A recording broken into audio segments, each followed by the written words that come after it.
Hello and welcome to Gamers of 4 Master of None and the third attempt of our hard gold vanilla hardcore Nuzlocke, because this happens the first time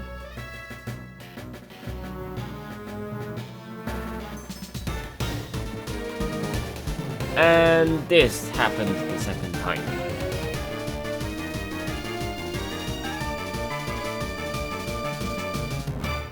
If you want to keep up with my adventures, click subscribe so you don't miss it on your feed. So blah blah blah, rename ourselves the same, pick gold as Cyndaquil again, deal with our first rival fight, and to remind me of my failures in life, Little Geo is going to be named whatever the attempt number is. So in this turn, attempt 3. We face off our gym leader Faulkner, and as always, Sodium rocks foes to victory.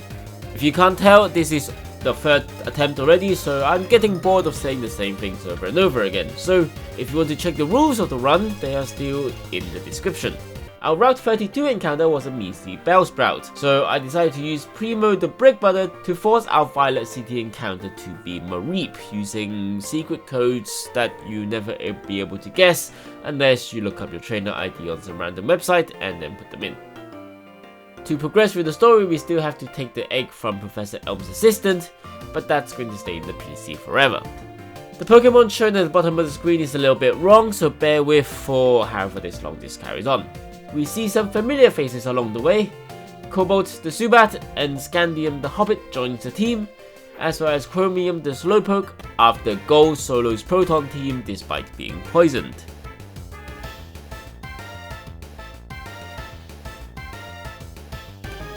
For Bugsy, we use a slightly different strategy this time, and it is one that the AI likes to use a lot.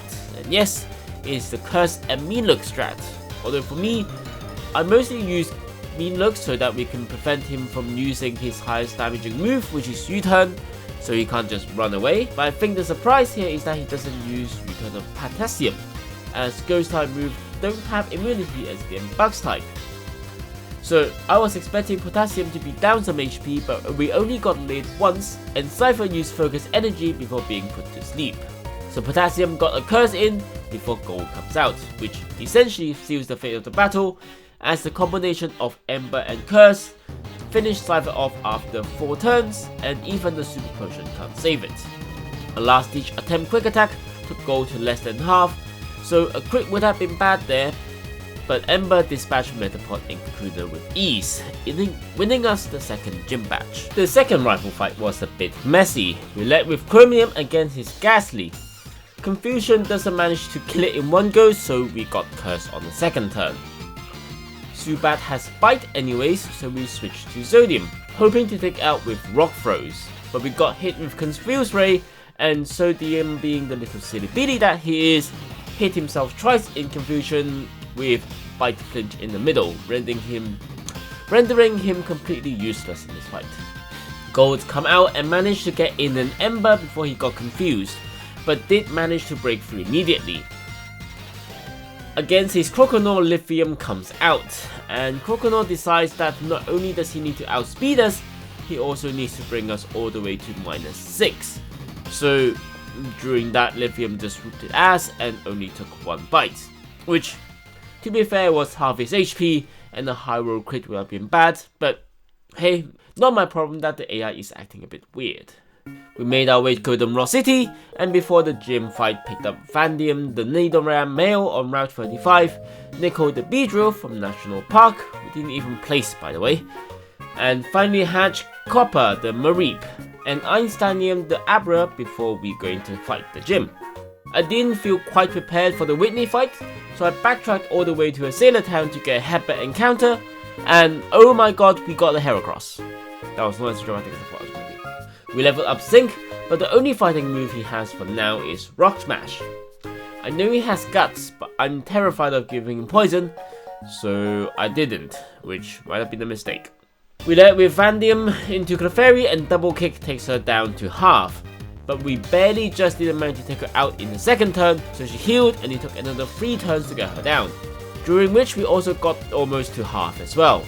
Her Menace of a Miltank comes out next, and initially I was trying to get her to use her Lumberry by going for a Poison Sting, but we got Storm Flinch, so we switched to Sodium.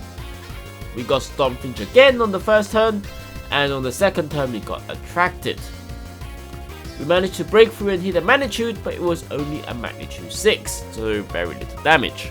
The next turns we had a Magnitude 7, Immobilized by Laugh, Immobilized by Laugh, and now we're too low and have to switch again. Not sure why I switched Livium, but he got Storm right down to 17 HP. I panicked and switched to Sync, which a Storm just took a quarter of his health. A Storm Flinch brings Syncs down to just 7 HP, and again instead of just letting him die, I switched to Chromium, where Storm takes out a third of his health on the switch-in.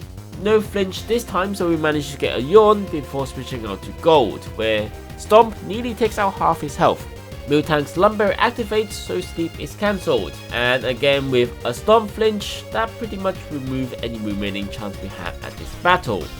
So if you couldn't tell already, this attempt was a wipe at Whitney. At least that's what I thought until Sodium came out, hit a Magnitude 9, which brings Miltank to the red, and then the second turn, Miltank missed the rollout. One more Magnitude and you can do it. It is a 6, and Miltank barely survives. So yeah. The 2 Magnitude 8 that comes after was too little, too late. We maybe have one last chance to take her out if Quick Attack crits, but no. And it probably wouldn't have been enough anyways. Well, that was attempt 3, our shortest attempt so far, and probably the one with the most flinch toms I've seen in a while. This was definitely a low point, especially since we managed to get all the way up to Claire in the last attempt, but we'll find a way to get back there soon.